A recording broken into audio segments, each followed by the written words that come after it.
Hey, Matt, it is Christmas time. I didn't think I was going to talk to you till after Christmas, but it's like Santa's brought us a lot of gifts here on Baseball Biz on Deck that I didn't anticipate.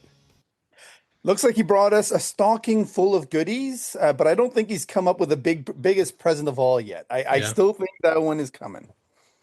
It was just like winter meetings. We expect a few things to come, and they did. But then just the other day, as far as Rays fans, we saw a lot of maneuvering. I know, and the Rays aren't the only ones doing that. But my gosh, there was three-way trades. It was funny. I've been listening to some other folks' podcasts with the Rays. It's, oh yeah, the thing with Brandon Lowe. There's no way they're going to get rid of Brandon.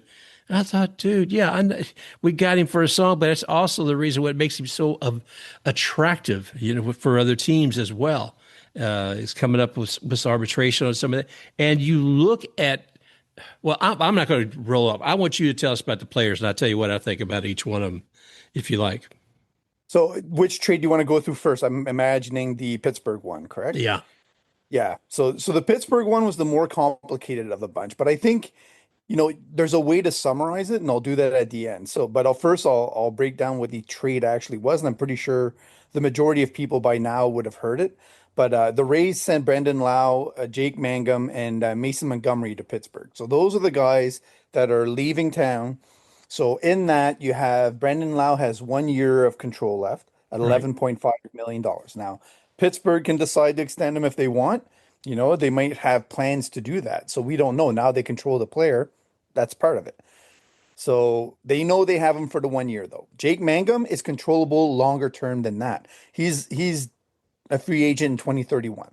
So that's what you would call a prototypical fourth outfielder Mm-hmm. that can play all three positions in the outfield extremely well. The Rays just had another Jake Mangum on the team in Chandler Simpson, and having two of those exact same types doesn't really work very well for a team that wants to be competitive. But for Pittsburgh, it gives them that either at the top of the lineup or at the bottom of the lineup. He's not going to care where you put him, and he'll be effective in either one because he has a high average, has speed, covers all three outfield positions well. And then they also get Mason Montgomery. Now, I know the Rays, I don't want to say they gave up on him being a starter because this potential is still there. But I think what they wanted to do is give him MLB time to learn how to trust his stuff. And they've done that to a degree, but he still had very high walk rates. So if Pittsburgh can get him matured enough to the point where he is more zoned in with his velocity from the left side, that to me is the longer term piece that allowed the trade to go through.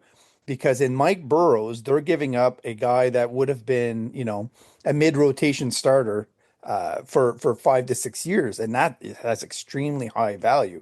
But if you look at it from their perspective of gaining Mason Montgomery and potentially having a left-handed starter, or he has the makings of a very lethal closer from the left side as well, because he can touch, 100 miles an hour or better. So from the left side, that's extremely rare, and you're talking, almost reaching the Aroldis Chapman, zone if he pushes it enough down the road. So like there's a lot of value there to be had from Pittsburgh. So I think people are encouraged by that. Like fans, MLB, everybody seems to be saying, finally, we're seeing, them add more pieces than they're taking away. So they gave up one player who wasn't even part of the team yet, and they've given some life to the lineup and some length to it and depth that can surround some of their younger players. And make their lineup a little bit harder to navigate. And I think they've done that effectively. So in Houston, what they get is the top ceiling that is available right now, like for 2026. They get that guy that they can push into the rotation, who will probably replace Framber Valdez. I don't think he's going back there. So Mike Burrows slides right into their three hole. They can control him for 6 7 years, and so they really got the most value when it comes to 2026, in my opinion, because they'll actually benefit from having. If you're looking at the cost of starting pitching right now in MLB, yeah, it's pretty significant, and it's to the point where it's almost obscene in a lot of ways. So all the way around, you kind of have to look at what the teams were aiming to get. So the Astros got exactly what they were looking for in this deal. For the Rays, what they get is Jacob Melton. You know how some guys just show up in MLB and everybody expects them to perform to the highest degree right away?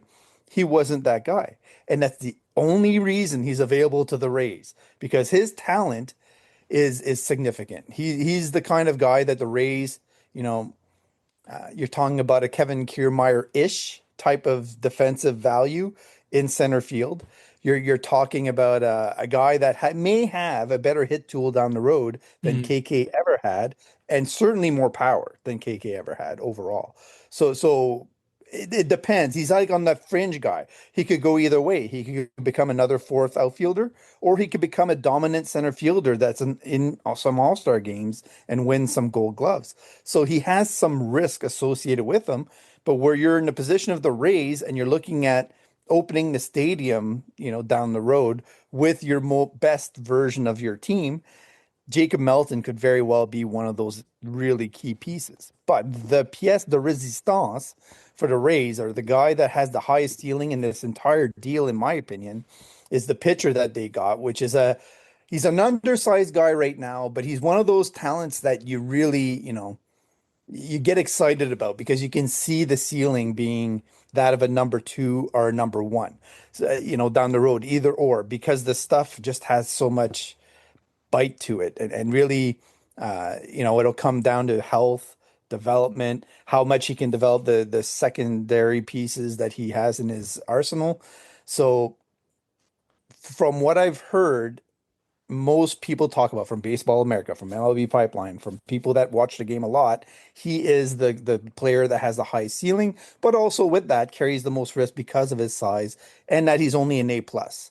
But Mark, the rotation they're building in A plus is also very interesting for the Rays. And just as a prospects guy, like you try not to put too much value, but I remember thinking the exact same thing when Shane Baz and the group that he was with were in high A.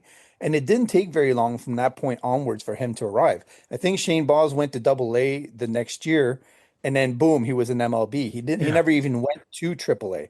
So just to give you an example of, we say Anderson Brito is only in A plus, but that's not very far from reaching the majors when you're in a Rays system that, on occasion can skip a few steps along the way. But I posted it earlier, and I'm just going to dig it out here. The rotation that he's going to be a part of. He's 21 years old.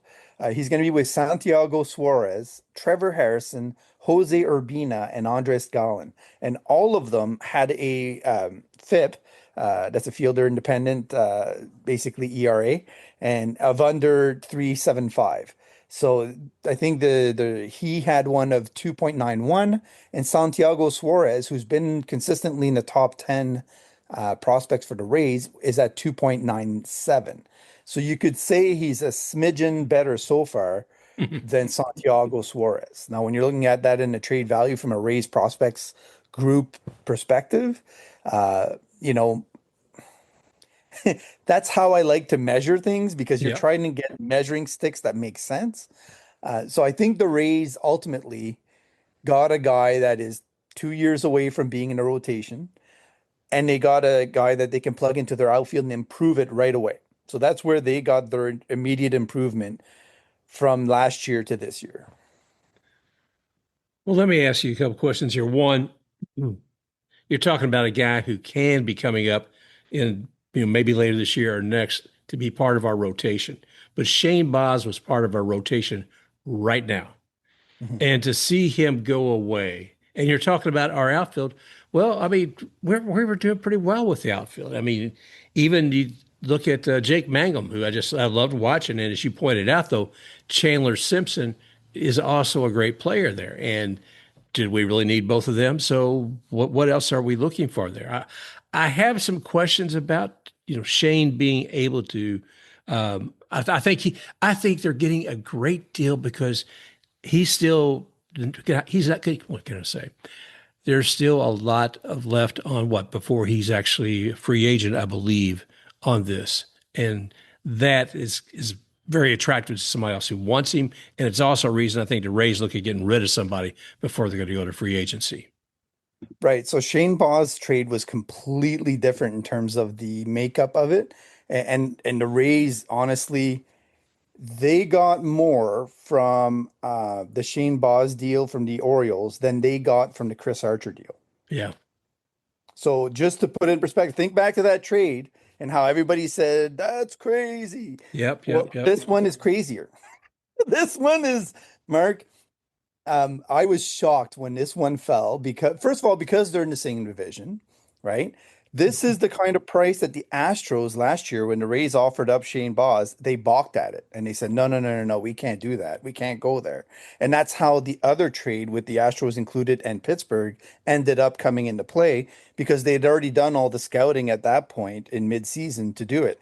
But I understand prospects can be off-putting to a lot of people, and a lot of times they don't pan out.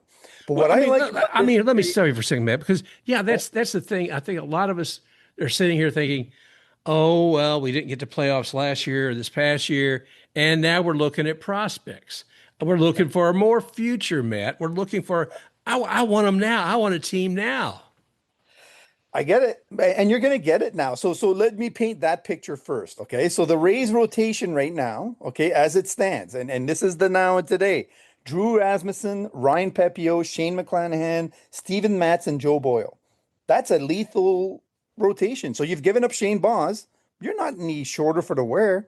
You're still in an outstanding spot. Now, let's say Shane McClanahan goes down. A lot of people are predicting that that may or may not happen, or that he may not have the length to last a full season, might need spells off. Then you're talking about bringing in Ian Seymour, Joe Rock, and they also brought in Osvaldo Brito, which is an awesome, kind of swing guy. Then you have a reliever slash starting pitcher that they brought in from the White Sox in Yoendris Gomez, who's actually able to come in and step in when he's needed. But not only that, Mark, I don't think they're done. I think they're still looking at Zach Eflin. They're still looking at Zach Littell, guys they know extremely well. They don't need them to pitch 200 innings. They need them to mitigate the risk associated with Shane McClanahan. So all of that stuff that they brought in, all those prospects are gravy. That's why it works because they have a plan to replace the production they would have received from Shane Baz. Now, there is a chance Shane Baz takes another step forward and becomes the ace that a lot of us envisioned he would become eventually. Right. The potential and the arm and the stuff are all there. It's just the health risk associated with him. Within the next 2 to 3 years, the way he pitches, his body type, etc., says that there will be another major injury. So, when you're looking at the Rays format of getting the maximum value for players, they can't risk that if they want to compete in the AL East. They have to turn that into there's a pitcher they got in this deal, Mark, that'll be here next year. Like that's how close he is to Major League Baseball. So you're talking about a 1 year hop and skip, and then boom, you have him replaced with a healthier arm. Now, why wouldn't you take that risk? So just right there, there's also a catcher in this deal that they believe might be the catcher of the future they've been looking for. That is significant. So now he's going to be competing with Nathan Flewellen to try to get that role resolved for the Rays for the first time in franchise history, to be honest, which is kind of ridiculous. But it's one of those, yeah, it's one of those things you do have to have a little bit of a whole proof of concept outlook on it. I love your approach, dude, because you do. I mean, you can see deeper on this. And good Lord, you and I've talked time and again about the whole catcher position. It's like the Rays, as far as I can remember, have not really been able to cultivate a catcher in the farm system. And it's like, well, we're going to give up on that. We're going to let the rest of MLB cultivate one, and we'll just trade for them. But I mean, we look over the last few years, and you look at Mejia, you look at Danny Jansen, and you look at a lot of these guys. They're okay. Ben Rortvedt, they're okay. But nothing to where you felt stellar. I mean, the best thing I felt like we had to catch a while back was Travis d'Arnaud. And I thought he was exceptional. He was exceptional on offense as well as defense. And part of that came from the battery of him and Charlie Morton just having a synchronicity right there as well. But he's continued to go on. I guess a lot of us as fans just say, well, I want a team right now that's going to be over 500 and it's going to be in the playoffs next year. And because of all this change, there's a lot of unknowns for some of us who don't know who some of these new guys are. Then we got to look at second base and we say, oh, well, there's Mr. 30 home runs a year right now. He's walking off of the turf. He's going to be on grass most of the year. I'm happy for Brandon for that alone because we even have talked in the past to figure that some of his injuries in the past came from being on that damn turf instead of grass. So anyway, Yeah, I still think, like I said, Mark, I don't think they're done. I think they're going after Ketel Marte or Brendan Donovan. oh When you gosh, look at those two players, right, that would not only did you just bring in a horde of prospects, so you've got 10 more prospects you've added to the team, which is already a solid system to begin with. But now if you bring in Ketel Marte, you've improved the second base decision position twofold. Like to me, Ketel Marte is like two tiers above what Brandon Lowe is. And I yeah, know Rays fans love Brandon Lowe, but his average has never been stellar. His on base percentage has never been stellar. He's always been susceptible to being struck out on pitches outside. It's just the way that he operated. Everybody knew that. That was part of the risk of including him. He was never a prototypical two-hole hitter, whereas Ketel Marte is exactly that. If you put him in front of Junior Caminero, holy cow, Mark, the AL East will hate that setup oh for man, their pitching, especially if Chandler Simpson's at the top of leading off and setting the table for them. What I'm saying is the offseason isn't over. Yeah, if you've got Heim Bloom in St. Louis, you know the Rays are keeping good track. And in terms of makeup, there's no better fit with the Rays than Brendan Donovan. He's the kind of guy that will wear the team first badge with honor and will actually be on the field working his tail off every single game. He's not the same power kind of bat as what Ketel Marte would be, but that's why I think a three-way trade between the Cardinals, the Diamondbacks, and the Rays makes a lot of sense because the D-backs want to compete now. They want to just change the makeup of their team a little bit from what we hear. Anyway, this is right. all rumor based. So if you're sliding in, let's say Brendan Pardon me. Donovan, and you're able to get a starting pitcher along with the deal, and you get the trade Ketel Marte and change the makeup of your room, maybe slide in another prospect in the deal or something like that. I think that could work out. And the way the Cardinals are going right now, they will be happy to get a whole load of prospects. Maybe you include Taylor Walls, who can be stellar defensively for all their young pitching. Something like that seems to make a lot of sense. Heim Bloom's very familiar with Taylor Walls. He knows what he's all about. So I don't know. All I'm saying is with all these deals, the the Rays have, brought in a lot of talent that now they get to work with to resolve. Now, even if they don't bring somebody new in, other than what they already have aboard, last year they made that trade for one of the Brewers prospects, which ends up being, one of the talents that should be theoretically in AAA. But when you're talking about a talent that could skip a level, he's one of those guys. And who's that So again? that's Jader Arenamo is what his Oh, name well, that's what I knew I wasn't going to say that name. Arenamo. I don't know if that's how you say it. Sounds Honestly, good. it's probably a little bit more Latin tone than what I'm giving it.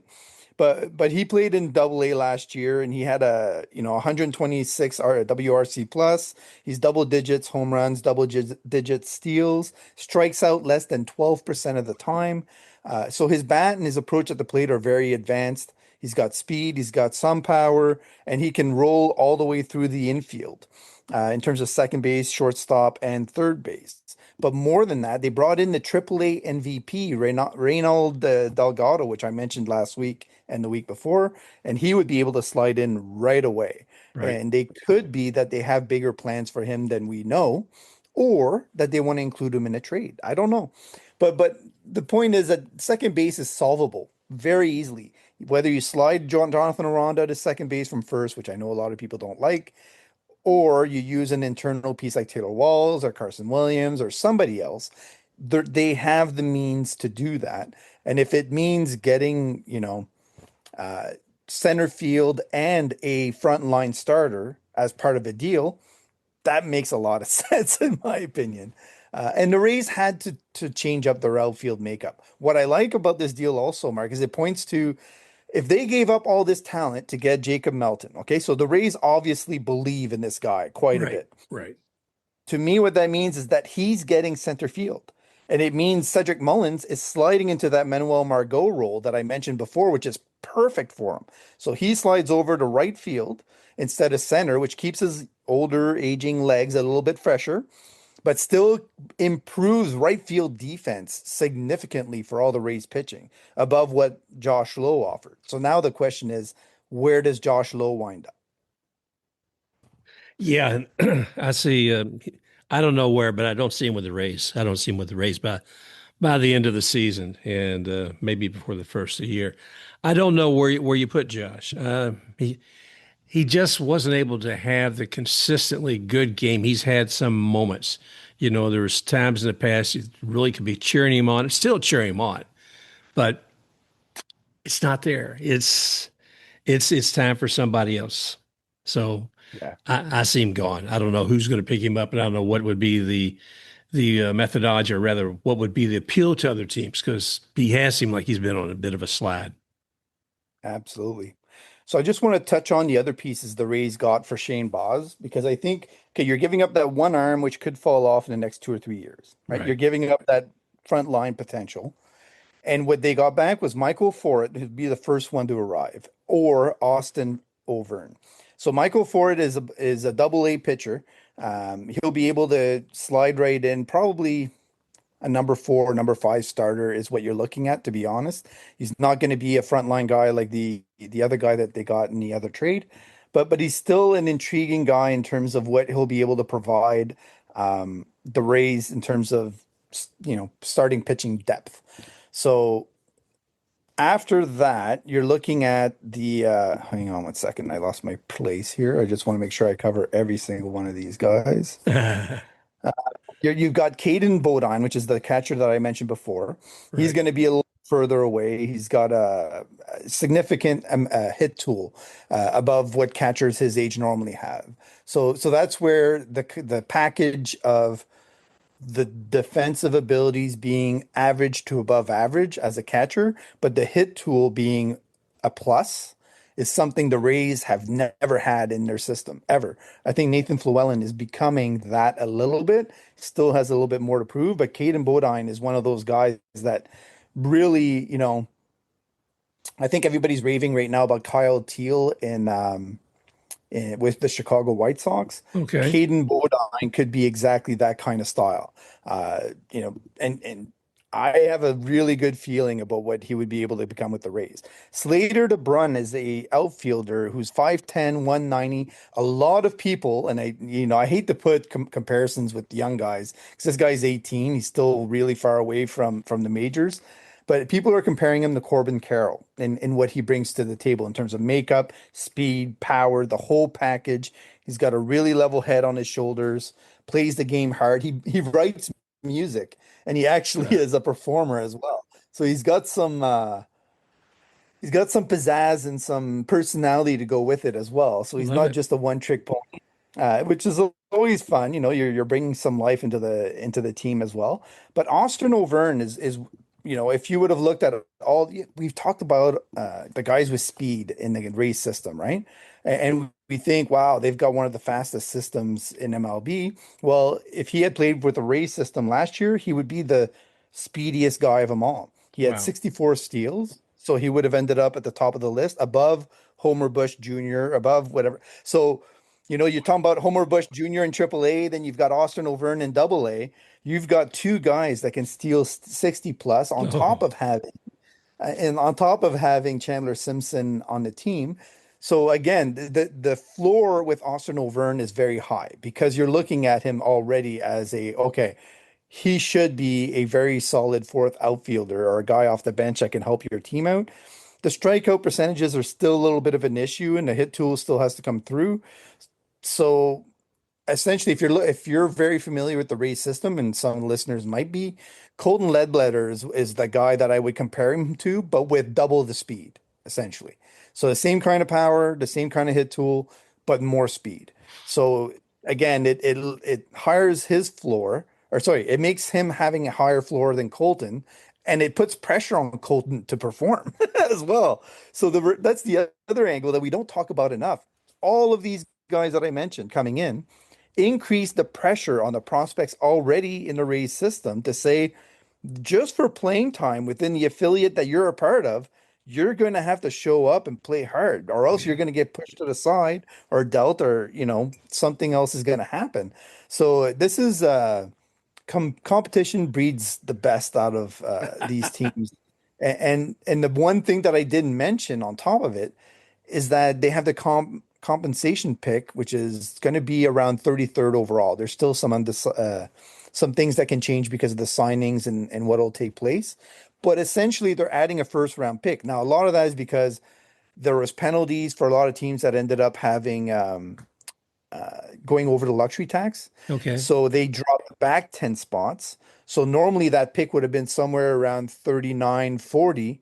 But because of all those teams being penalized, they jump ahead by, all those draft picks. So Wow. as an example of somebody that was selected in that spot, Zach Eflin was selected in that spot. So in theory, you could say the Rays traded Shane Baz for Zach Eflin and a package of four other prospects, Mm. right? Yeah. Yeah. Just Yeah. concept in your mind to kind of piece it out, including one that could be a franchise catcher, including one that could be a Corbin Carroll type, including, you keep adding more to that ice cream, and you've got enough toppings to make it a very, Yeah. hard to pass. You got extra sprinkles for sure there, Matt. I tell you what, buddy. No, you're making it sound a whole lot more attractive than when I first started out this conversation with you. I mean, I knew there was potential there. Pardon me, but you've done a great job delineating, what the value is of those players instead of just, unknown names. I mean, Zach Eflin, we know, and we know what he can do, but the others, and definitely the necessity for a good catcher.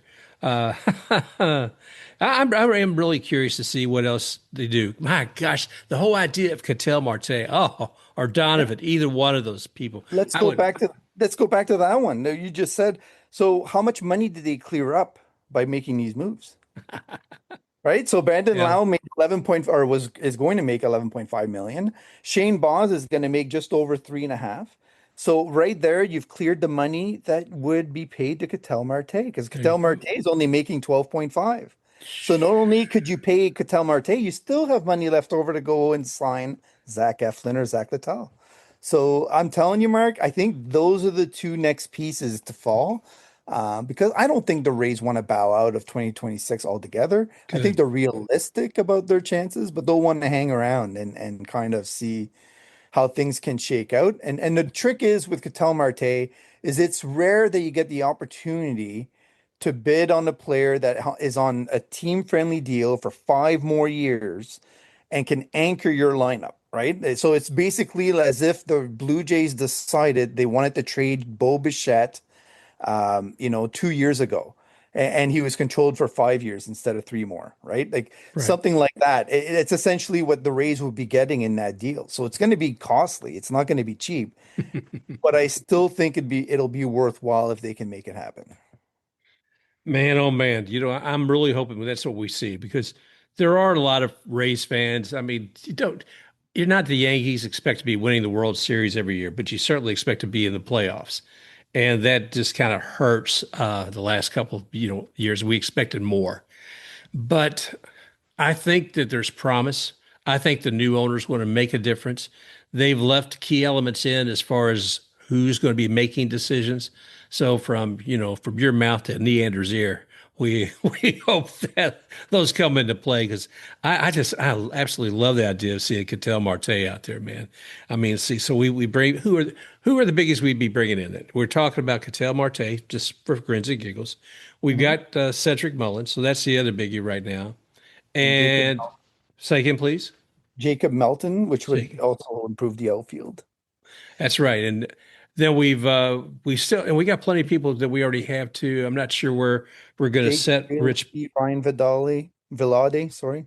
Yep, So those are two guys that what they did is Ryan Vilade would be a utility type like Taylor Walls, but with power and an actual bat.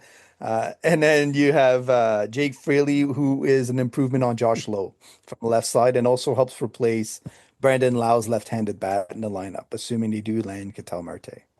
So we still have Junior. Now Richie. Where are we going to put Richie Palacios? That would be a good backup plan for second base, in my opinion, or a partner with right now. Let's say right now they don't bring anybody new in. Yeah. Richie Palacios could split time with Taylor Walls at second base. So, you have him playing. Richie's one of those odd types. He's a left-handed bat, but he's actually has opposite splits. So it would be him against lefties and Taylor Walls Yeah. against righties, which Rays probably prefer. But I think he has the lockdown. Like it's hard to tell right now, Mark, because there's still ambiguity with the outfielders they keep on. They still have Johnny DeLuca. They still have Josh Lowe. They still have, all these pieces that we don't know how things are going to shake out. So to guess that they would use a certain player a certain way is it's fallacy right now, but Yeah. it's fun. It's fun that they're working hard to do it, and you're seeing that, that ball of wax being reformed into something different. So it's fun to see. Do you want to walk us through? I think you put about an hour or so ago what you thought the Rays lineup would look like, or what you would hope it to be. I know you posted earlier. Let's see. Let's see. Oh, one thing you're talking about to acquire the group of prospects for the Rays. One of them you were talking about what we would have to trade, and Oh, yeah. You mean the three-way trade? yeah, yeah, Yeah, so it's always hard to put certain names out there, but I think I've told you before during the season that I think the Rays recognize that they forced Ryan Pepio to overuse his slider. So I think they know his arm's going to fall off at some point, and yeah, so they've got him on the trade market. But he's exactly the type of pitcher that would anchor the D-backs rotation well for this year coming up. So I think the Rays would be able to offer Ryan Pepio, and this is why I'm saying if you're the D-backs and you sit back, you get Ryan Pepio and you get Brendan Donovan in the same deal for Ketel Marte. That is something you can show your fans and say, okay, we've solidified the rotation. We still have a very, very solid second baseman who can move around if needed because they've got a couple of prospects that are almost ready to come up and take that second base position anyway. So what they're able to do with Brendan Donovan is move him around once those guys arrive, which is why Brendan Donovan is such a perfect fit for yeah. this three-way trade to happen. So Ryan Pepio would go there. Now there would be prospects involved that would go to the St. Louis Cards, and that's where I get a lot of pushback because I'm like, okay, you give them Taylor Walls, Johnny DeLuca because they're looking for a right-handed bat outfielder. They've been telling everybody that. And I don't think Johnny DeLuca has shown his best potential yet. I still think there's more in the tank for him. He had an unfortunate injury last year, but before the injury, he was doing excellent. And he showed some glimpses of that after the fact as well. So I think they would have some interest in Johnny DeLuca. Taylor Walls helps all of their pitching out. So for somebody that's trying to do a rebuild, that's really important that you have a team behind them that isn't going to let the pitchers down and let them get hard on themselves. So I think, it's hard to say whether or not they would use him as a utility role, if they would use him as a solid second baseman. I don't know, but I think he would still be an intriguing piece for them to use while they're developing their pitchers, and then some prospects. And I'm talking, two to three prospects going along with it. So when you're looking from the Rays perspective, you're sending Ryan Pepio, Taylor Walls, Johnny DeLuca, which Johnny DeLuca you don't have any plans for right now anyway, Right. and then you a couple of prospects. Let's say two prospects. So who those prospects are, I have no idea. And the talent would be predicated on which one. But I think for a player of Ketel Marte's caliber, as one of the top 10 to 12 to 15 bats in the league that you control affordably for the next 5 to 10 years, who can help you open a new stadium as the second baseman, you know, personality issues aside, you know, I think it's one of those gambles that a team like the Rays, some teams can overlook, can say, you know what, I don't want to deal with the those problems. Like let's say you're the Dodgers or you're the Yankees, because you can afford to go out and get the nicest, cheery, oh gosh, golly gee guys, and pay them whatever you want. Yeah. But if you're the Rays and you have the opportunity to jump on a guy you can afford for this block of time and build around, along with Junior Caminero, oh man, like Mm. it's really hard to pass that opportunity up. So yeah, what do you do? Like just as an example, Mark, you could sign Bo Bichette right now to play second base or Alex Bregman and pay them 150 to 200 to 300 million, depending on who you listen to. Or you can bring in Ketel Marte and pay him less than half of that. Yeah. What makes the most sense if you're the Rays? You definitely pony up whatever they're asking and you go get that player. That's what I would do.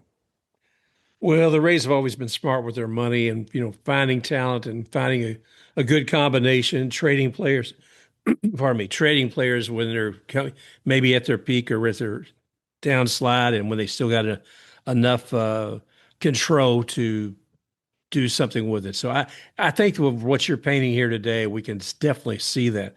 And, on another show, what I want to do is look at the web of the Rays in the front offices, whether Chaim Bloom, whether it's Glick with the Astros, et cetera. Even the new manager for the Orioles. He Yeah. he played for the Rays and he was part of the front office.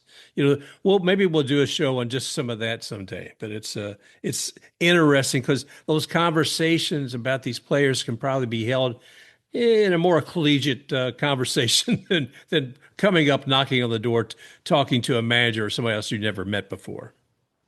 Yeah, and remember the assistant GM that got tired of waiting for a higher position with the Rays and left? Yeah. Carlos Rodriguez, he's the one that brought in all that international talent for years and years and years. He was with the Rays for 15 years. He ended up signing with the what I call now the Chicago White Rays. White Rays. The Ooh. White Rays, because they've brought in so many. Mark, it's unbelievable how many X-rays that they've brought in. Uh, so they have Duncan David, they have Curtis Mead. They just made the trade with the Rays recently. Hang on, I'll bring it up just to read through it because it's laughable. Ben Peoples is there. Alexander Alberto is a guy that they Jeez. plucked off the Rays. They brought in Everson Pereira. They have Mike Vassell is a guy that they plucked off the Rays. Brandon Neisert is another guy they got from the Rays. Anyways, there's just a plethora of Rays-centric players that they've brought in. And now they have the GM that probably sold them all to them, which is Carlos Rodriguez. I think that's a stellar move by Chris Getz. You can't think of a guy that knows more about what the Rays did for their success over the last 15 years than Carlos Rodriguez. So they'll probably tap him for way more than just international talents and scouting. They're going to be asking him a whole bunch of questions about how operations were made, what their focuses were, yada, yada, yada. So I think there's great things on the horizon for the White Sox. And that recent move they just made for that Japanese player is excellent. Yes. That's exactly the kind of move that they should be making. So there's a lot of intelligence going on with the White Sox right now, and they should be ecstatic with the base that they've given themselves to work from.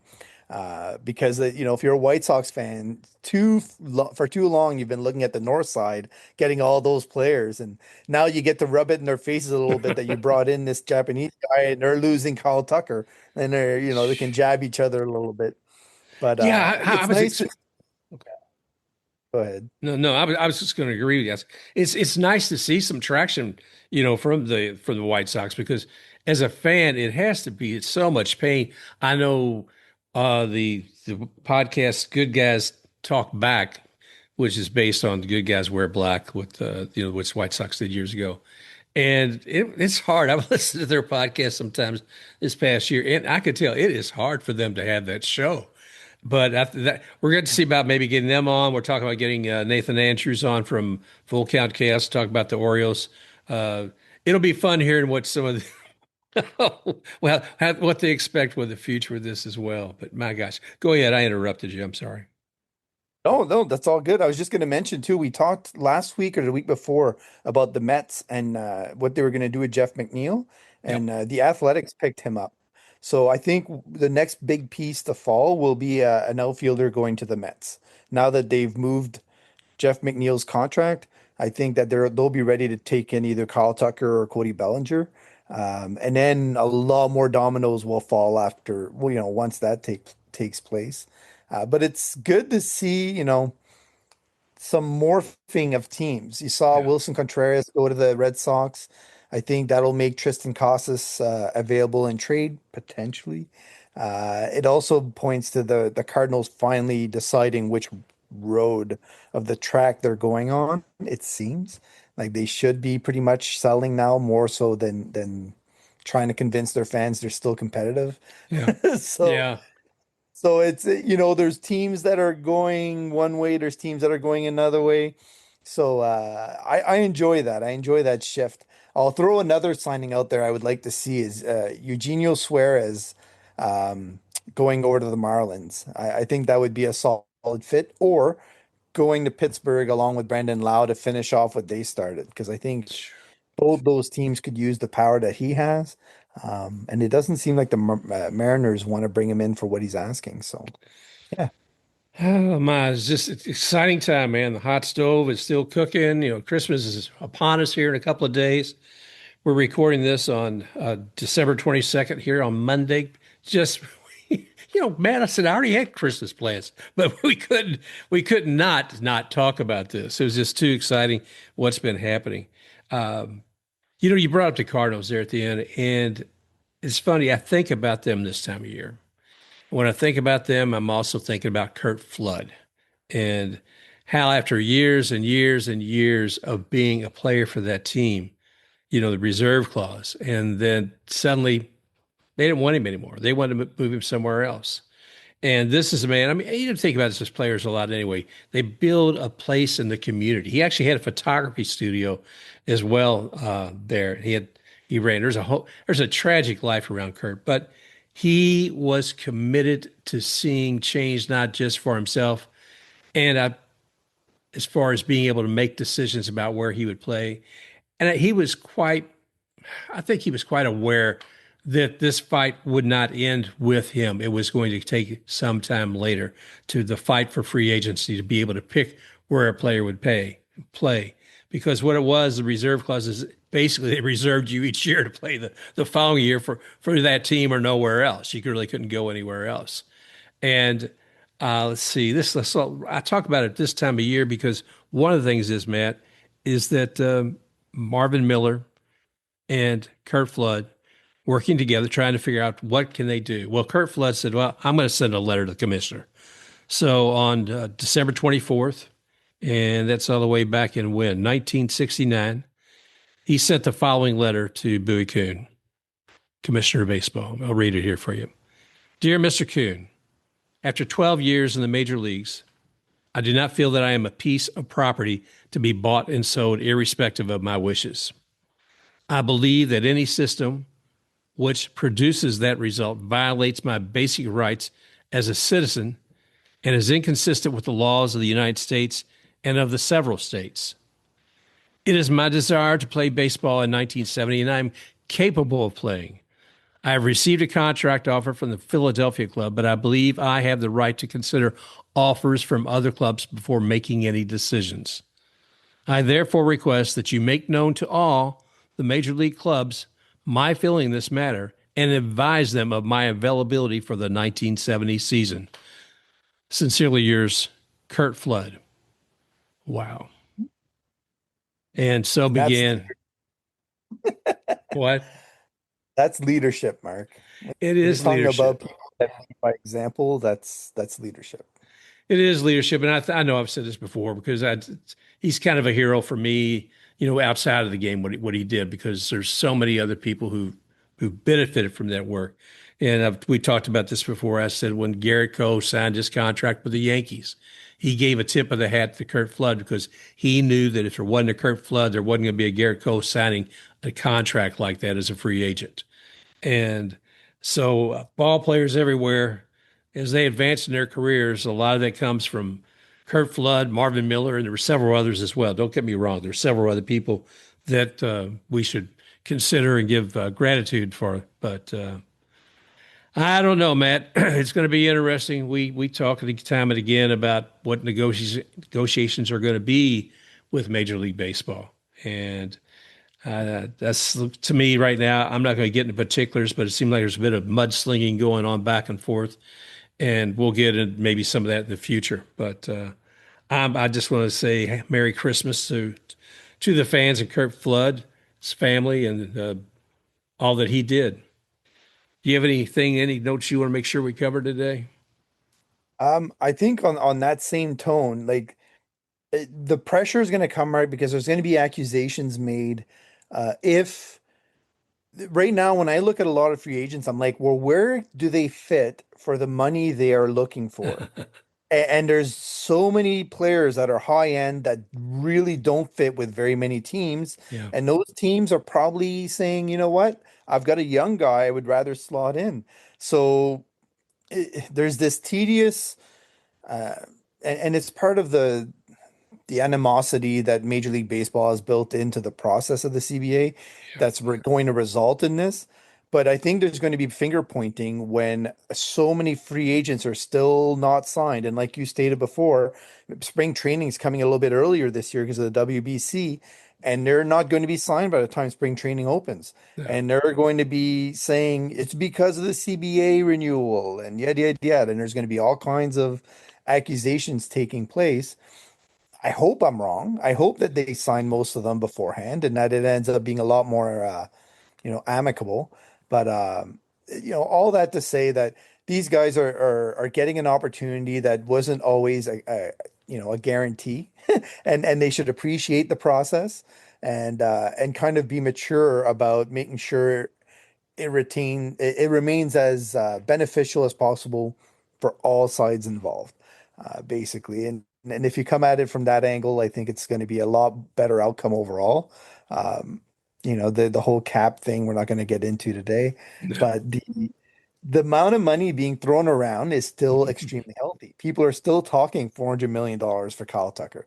They're still talking, 300 million for Bo Bichette. Like, so I don't think the players have much to stand on when it comes to saying, our players are not getting enough. We saw Dylan Cease sign for an incredible deal with the Blue Jays.